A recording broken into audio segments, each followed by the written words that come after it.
السلام عليكم ورحمة الله وبركاته وأنا ولاشين حنان دكان مركلة تيان اسكو صلابني سو دوادا رمضان مبارك رمضان ونكسن وحرجنا يا رمضان كنا سو نكسن إذكو صعدا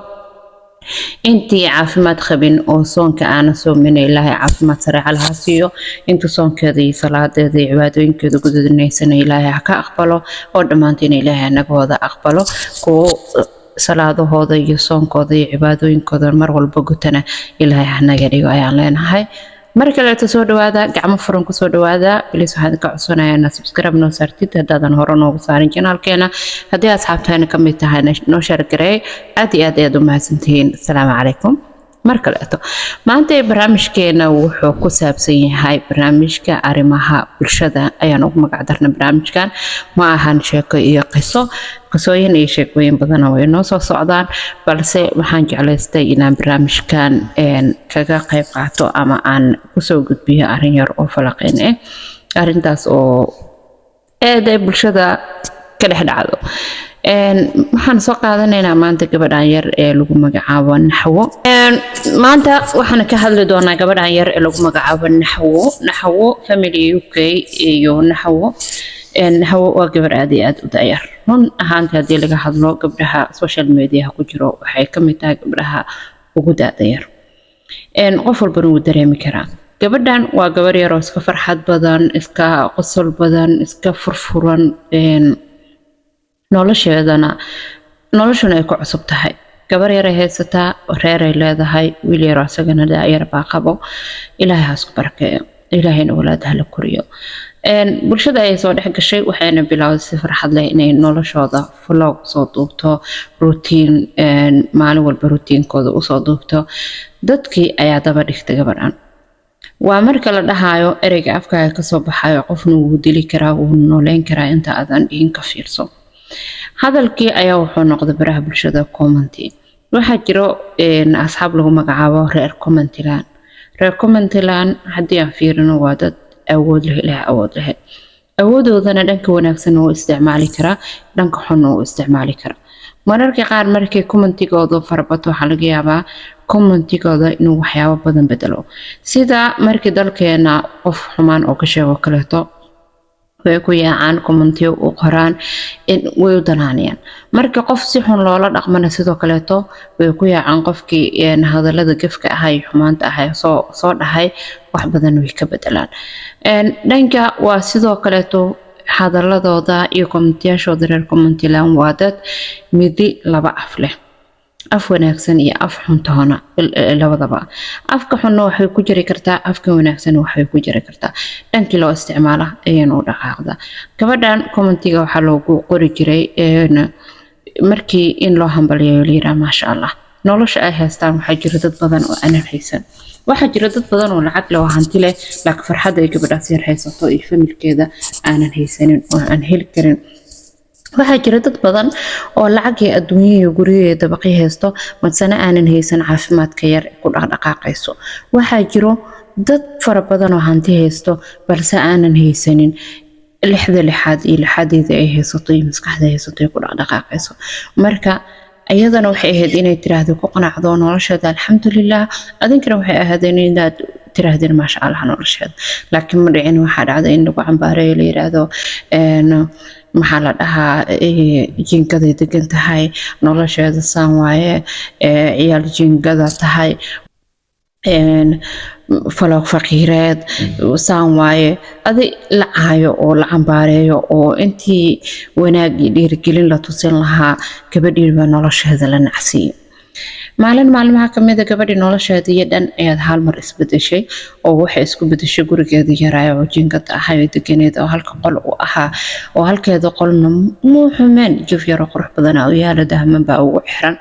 TV-ga qolkooda dhexdooda u yaala waa family iska yar oo halkooda qol ku fiilan yahay oo waa gabar yar iyo odageeda iyo gabadheeda yar oo waliba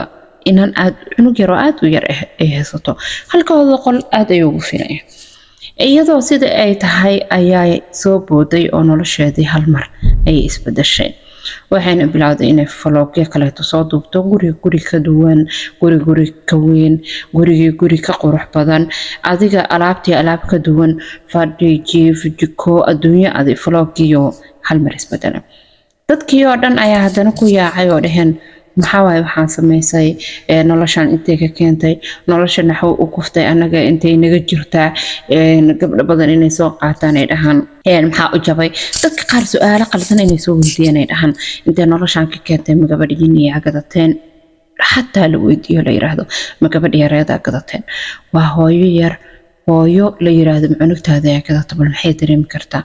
erayga la dhahayo si fudud afkaaga kasoo baxaya, laakiin qofkan si wuxuu ugu dhacaya sida xabad oo kaleeto qofkan qalbigiisa oo qalbiga qof bila aadana ayuu dhibaateynaya. ayadoo sida ay tahay oo hadalladaas loo soo qorayo ayay nolosheeda iska sii wadatay oo waxay bilowday inay odageeda keento, waxay bilowday inay gurigan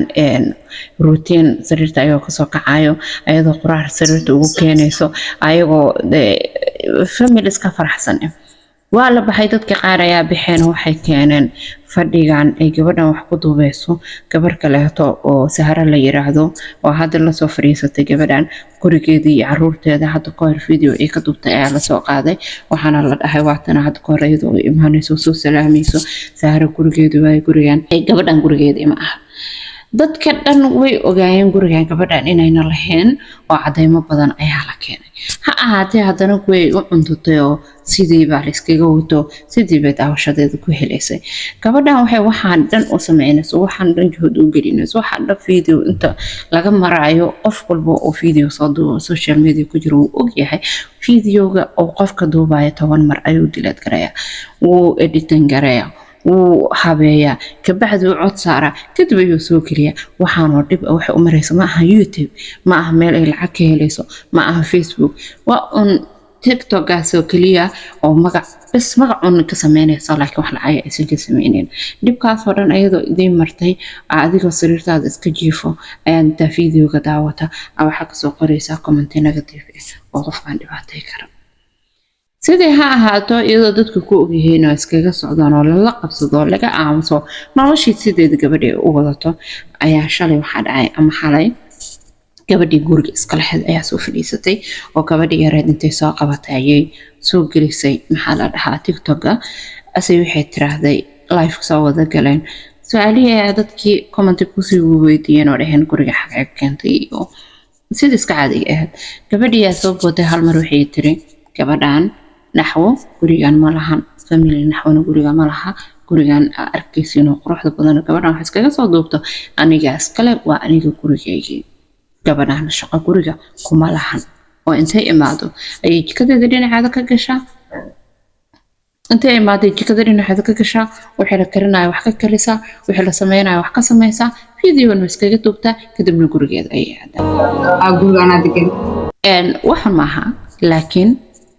ma jiro sabab ay gabadhan intay meesha usoo fariisato ay u tiraahdo gabadhan guriga ma laha, ayagoo dadka ay og yihiin guriga inay gabadhan lahayn. gabadhan gurigeedii inta la keenay iyada caruurteeda la dhahay gabadhan guriga iskale. markay dadka la qabsadeen ee shabti dinta shalay markii lagu cambaareynayo la dhahay guriga iskale, intay soo fadhiistaan dhinaca branki ahayd gurigana anaa iskale, gabadhan waxay iskaga soo duubaysay. laakiin maanta wax intay u soo fadhiisato ayadoo waxba jirin ay tiraahdo maalin walba gurigana gabadh weydiisay aniga iskale gurigan gabadhan ma lahan, gabadhan maxaa la dhahaa shaqo gurigan kuma laha, oo imaada waxbay iskaga duubtaa, kadibna gurigeeda ku noqotaa. reer commentila unbay ku qancinaysa guriga inaysan ayada lahayn. soo inay dadka indhahooda kusoo jeediseen inay gabadhii uga dhigto wax bahdilaad maaha. gabadhan caruurteeda ku faacad tahay, waa gabar yaray dhali karto, waa gabar nolosha ku cusub tahay. qofkii Soomaaliya ka imaaday ee rabo maanta qof walba oo wadankii kasoo dhoofay qurba nacasad jooga ama qurbaha joogo ee u maleeya inuu noloshaasi iska leeyahay iskama laha noloshan. maanta haddii sharciga haysata laga ceshto ee wadankaaga lagu celiyo waxaa laga yaabaa inaad jiingad bixiysan aad ku laabatid. sidoo kaleeto dadka comment usoo qoraya waxaa laga yaabaa inay jiingad dhex jiifaan ayaga kira ku ah oo san ayaga lahayn ay usoo qorayaan reer jiingad la bas commentiga maadaama ana lagu jeedina comment la iska soo qortay si fudud. jiingada wax xun ma aha, وجينجدا بقولك بسجاشن dadka Soomaaliya ku nool guri oo kusoo wada koreen sababtoo ah qof walba noloshiisa dabaqad kama bilaabo taada kaleeto oo aan la yaabanahay ayaa waxay tahay hada arinta gabadhaas meesha ku xiro waan dhaho qof walba gabadhana way qaladan tahay inay gabadha meesha soo fadhiiso reer comment ilaana aad baad u qaladantiin walaalayaal ka fiirsada waxa aad qoraysiin qoraal yar aad si fudud ku qortay ayaa qof dhan noloshiisa dhibaateyn karo qof dhan noloshiisa maxaa la dhahaa baabi'in karo reer dhan oo dhisnaay oo noloshooda ku qanacsanayo ku faraxsanayn ay ku kala tagi karaan isku weyn karaan marka adiga farxad qofkiisa hormuud u noqon karo qof niyad jabkiisa iyo xumaantiisa hormuud u noqonin qofka soo duubo ilaahow ma asigo inta kartoon googlada ku jiifo soo duubo alxamdulillah ma sha Allah wala noloshan ilaahay ka bixiyo noloshan nolol ka wanaagsan ku rajina u ducee hadii noloshan adiga ay kula liidato ama noloshan nolol ka wanaagsan adiga ku nooshaa adigana alxamdulillah qof muslim ha tahay qofka noloshiisana ilaahay noloshan nolol ka wanaagsan wala ku galiyo ma sha Allah geesi baa tahay sababtoo ah waxa jira mid aan idin sheego dadka adduunka jooga caanka ah waxa lagu cambaarayaa nolol aysan ku jirin ay been ka sheegaan meel inta soo fadhiistaan ba iyo hoog sheegaan waxay yiraahdeen noloshoodan ka soo bilaabay homeless aha guri la'aan noola reerkayga ay deyriyay adeerkay baa kufsaday hooyaday ninkeeda ay kufsan jiray ayagoo wiilal ama ayagoo gabdho ahba noloshooda beentaas bay ka sheegaan inta lagu soo qabto la daba kaco nolosha lagu qarxiyaa la soo ceebeeyaa waxa la yiraahdaa noloshooda been ka sheegan hoog iyo dhibaato ay sheegtaan si u dhahan nolosha hoos inta ka soo bilawnay maanta meesha aan joogo ana soo gaarsiiyay oo ku guuleystay oo heerkana maray بالعكس يا ودقنا anaga qofka Soomaaliga ah asagoo noloshiisa ay hooseyso oo dabaqad hoose nolosha ka bilaabo ee aas-aaski ayuu intuu boodo oo dabaqad sareeya tago oo wuxuu yiraahdaa halkaan aan ku noolahay oo waxaan maxaa la dhahaa ku fara dhaqdaa caano fiimtana waan maxaa la dhahaa ku qabaystaa marka soo nolosha saas ma aha nolosha waxa guuleystay ma guuleysan qofka nolosha qad sare ka bilaabay ma guuleysan nolosha qofkii ka aas-aasay familkiisa wuxuu uga tagay ama lacag hooyadiisa sameeyay ama lacag aabihiisa sameeyay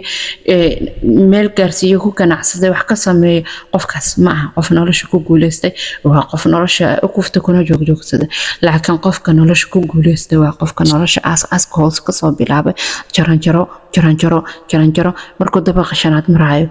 sabab xaday ee dhulka ku dhaca ee hadana soo bilaaba ee nolosha la soo dagaalama ee meesha sare noloshiisa gaarsiiya asagoo goolo darooyin badan la soo kulmay asagoo cambaarooyin badan la soo kulmay asagoo dacayada badan la soo gudmay asagoo caayo badan la soo kulmay asagoo dadka maanta u saxabtumay ay jirta maalin shalay ay caynayeen ay aflagaadeynayeen sida gabadhan oo kale markay nolosheeda jeengad ka soo bilowday shalay ay jiraan dad badan oo caynay bari markay noloshan hadda qiyaaliga ay sameysatay si sax ay ku gaarto bari noloshan way ku faani kartaa waxay dhigi kartaa shalay waxaan ka soo bilowday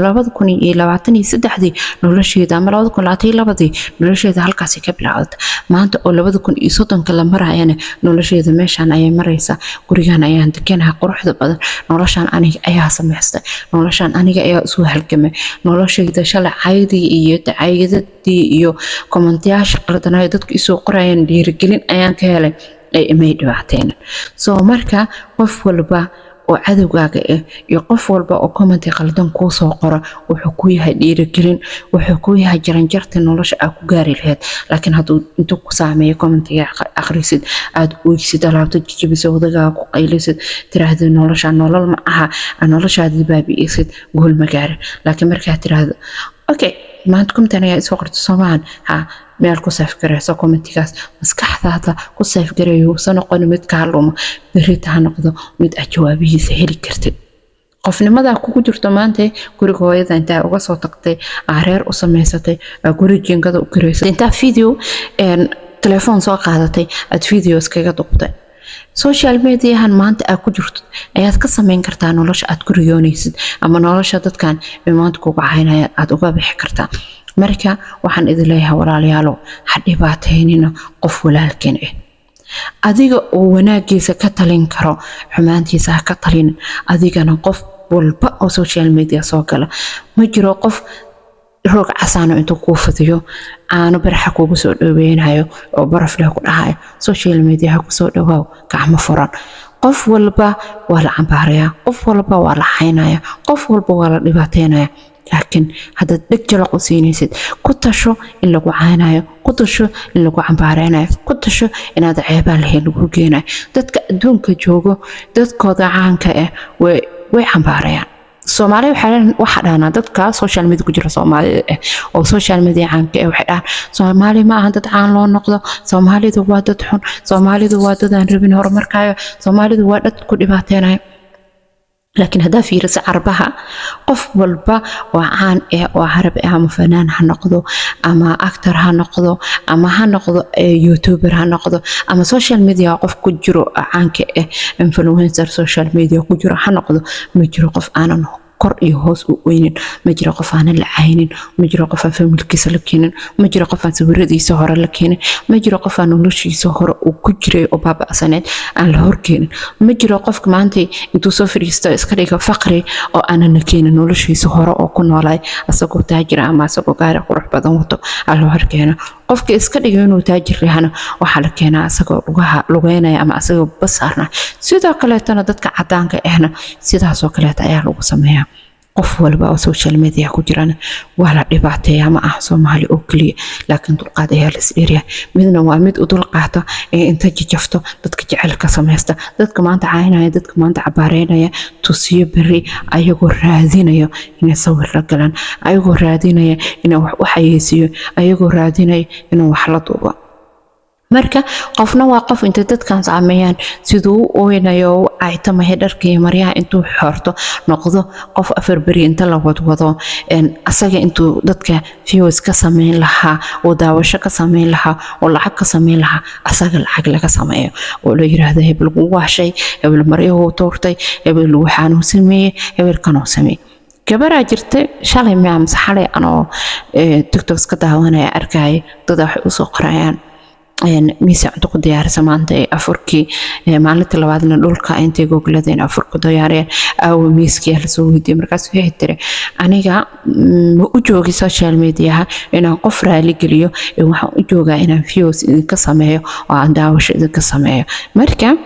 kas u joog social media inaad dadkan magac iyo daawasho ka sameeysid u joogin inaad qofkan raali gelisid qof bila aadan oo aan waaridka iyo walaalka iyo ninkaaga ama naagtaada xaaskaaga ama caruurtaada isku dayin inaad raali gelisid familkaaga ayaa qayb kamid ah aad raali gelin kari marka waxaan hadalkay